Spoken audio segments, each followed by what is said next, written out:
O relatório da Organização Mundial de Saúde, divulgado agora no mês de outubro, apontou que em 93% dos países, a pandemia do novo coronavírus impactou de forma considerável o atendimento à saúde mental. O luto, o medo, o isolamento social e a perda de renda foram os principais motivos que levaram os brasileiros a procurarem ajuda profissional. No debate virtual de hoje, vamos falar dessa que seria a quarta onda da pandemia. Sejam todos muito bem-vindos. Participam com a gente a psicóloga Fátima Marques. Bem-vinda, Fátima. Olá, tudo bem com você? Muito obrigada pelo convite, prazer estar aqui. E também participa com a gente o psiquiatra Eduardo Birman. Bem-vindo, Eduardo. Muito obrigado, agradeço o convite da TV Alerj, é um prazer estar com vocês aqui. Obrigada pela sua participação. Então, eu queria começar falando com o Eduardo. Doutor Eduardo, a gente quando escuta falar geralmente em onda, né, a gente foi habituado ao longo da pandemia a associar a questão da transmissão, né, dos índices de contágio, né, da quantidade de pessoas sendo infectadas. E quando a gente está falando agora dessa quarta onda, isso muda um pouco, né? Pelo que eu entendi, essa quarta onda está mais relacionada, essa divisão em ondas, né, mais relacionada ao impacto que a pandemia do coronavírus trouxe para a população, para a sociedade, né, e que foram muitos, na verdade. Eu queria que você explicasse um pouquinho para a gente o que seria essa quarta onda, né, e se ela realmente já chegou aqui no Brasil. Na verdade, a quarta onda é muito mais especificada em relação aos transtornos mentais ou aos problemas que podem ocorrer na saúde mental da população em decorrência da pandemia. Na verdade, essa determinação de onda não significa que primeiro aconteceu uma, depois aconteceu outra, depois aconteceu outra. A gente pode dizer que elas são meio que simultâneas, né? Se no primeiro momento, que a primeira onda seria, né, efetivamente o começo do contágio, tá? Em outras definições, em outros trabalhos e artigos que eu li, também era visto a primeira onda como a pandemia em si, né? Nesse primeiro momento, não significa que você já não tivesse, né, algum comprometimento em relação à saúde mental, que no primeiro momento é o que a gente pode chamar de um estresse agudo, né, que em vários aspectos ele chega a ser até benéfico, porque fez com que as pessoas tomassem providências para evitar o contágio, né? Depois, existem definições assim, segunda onda seria um segundo momento de contágio, como, por exemplo, a gente está vendo acontecer nesse momento na Europa, mas, ao mesmo tempo, já ouvi segunda onda como o colapso do sistema de saúde. Tá? E você também já viu terceira onda sendo falado como efeitos econômicos e sociais, por causa da paralisação, questão do isolamento social, ou também, terceira onda, um agravamento de doenças crônicas, né, que deixaram de ser atendidas por vários motivos, ou porque consultórios e ambulatórios foram fechados, ou porque a própria população tinha um certo medo de se dirigir a um pronto-socorro, a uma emergência, ou mesmo até a um consultório médico. Tá? A única coincidência que ficou nessas duas principais definições foi que a quarta onda seria a onda dos problemas em saúde mental. Tá? O que não significa, como eu falei, que ela começou agora, depois de 3 ondas, mas que, na verdade, ela vem num alto e baixo, né, como as ondas anteriores, é um sobe e desce permanente. Então, isso é mais uma divisão formal, porque a gente percebe um comprometimento de saúde mental desde um primeiro momento, como eu falei, no estresse agudo, né? E, em seguida, até porque isso não é uma condição natural do ser humano, a sustentação de um estresse por muito tempo é que vai realmente colocar todo mundo em risco de um adoecimento mental. Né? Entendi.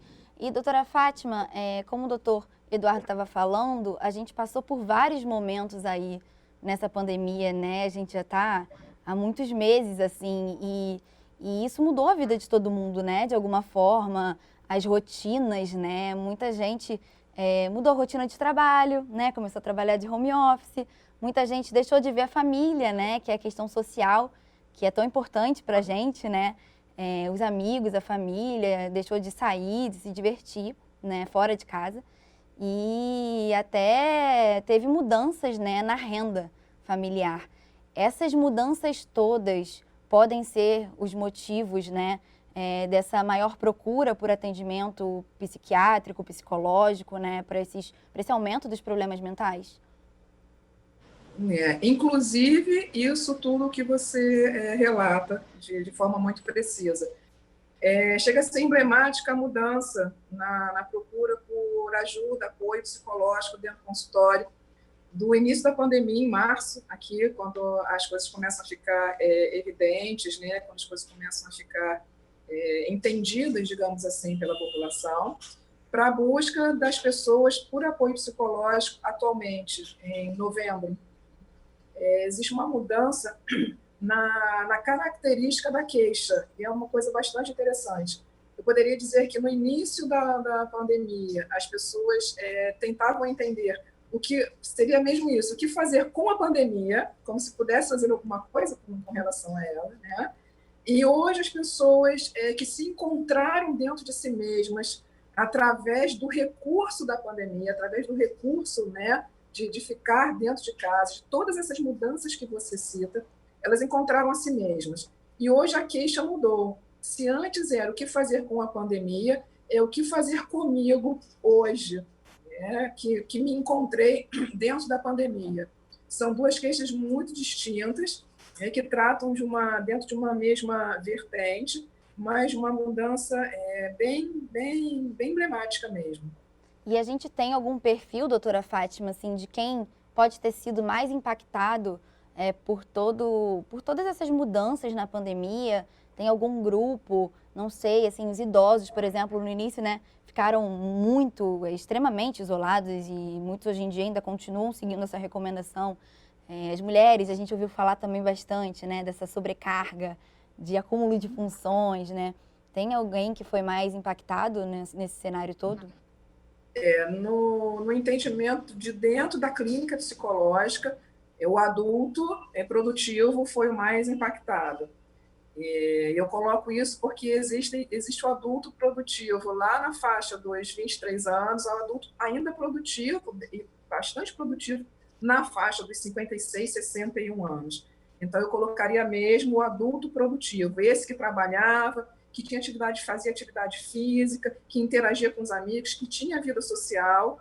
Esse foi muito impactado, bastante mesmo. E, doutor Eduardo, você falou, né, que no início a gente teve um estresse agudo. O que muda nesse perfil do impacto, né, na saúde mental das pessoas quando essa pandemia não acaba, né? Ela vem, a gente tem esse estresse agudo e ela perdura por todos esses meses. Tem alguma outra classificação do que seria esse estresse que a gente vive? O que acontece é o seguinte, o ser humano é preparado para a sobrevivência, tá? Então, é extremamente normal que, numa situação de risco, tá, você ative todos os seus sistemas, né, tanto biológicos quanto psicológicos, eles não estão separados. Isso não é mais uma coisa, não é mais uma discussão se o biológico funciona separado do psicológico. A gente sabe que não, tá? Então, como eu falei, né, naquele primeiro momento, todo mundo se preocupou, todo mundo estava recebendo o impacto inicial e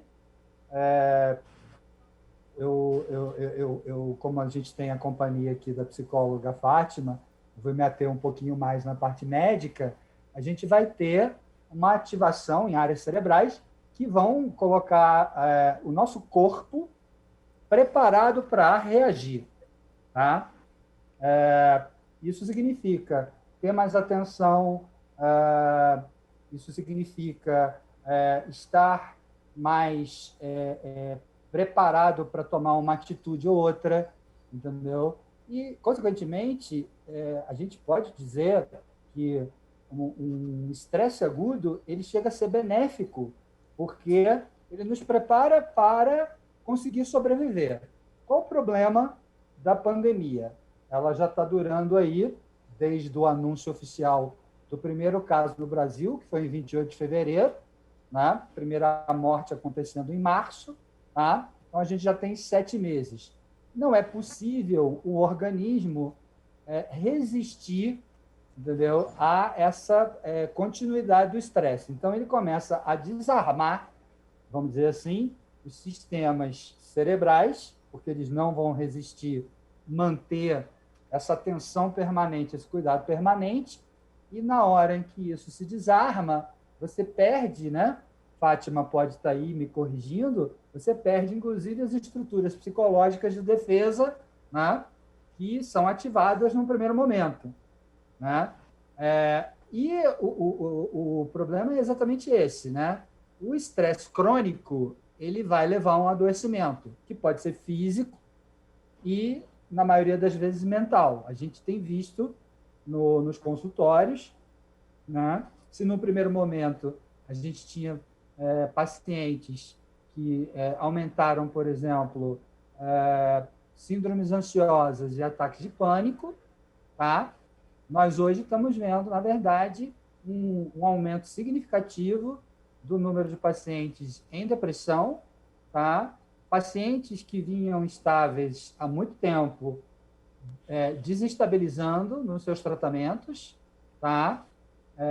Isso foi conduzido uma pesquisa pela Associação Brasileira de Psiquiatria, mostrando claramente que os consultórios psiquiátricos, né, tiveram um aumento de procura e tiveram pacientes que já estavam estabilizados, tendo reagudizações de seus quadros.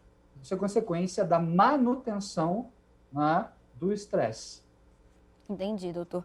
E Fátima, nesse caso, quando que a gente consegue identificar que a gente passou, né, desse grau de estresse, digamos assim, porque todo mundo está vivendo um estresse de alguma maneira, né? Todo mundo, como a gente estava falando, foi impactado por essa pandemia.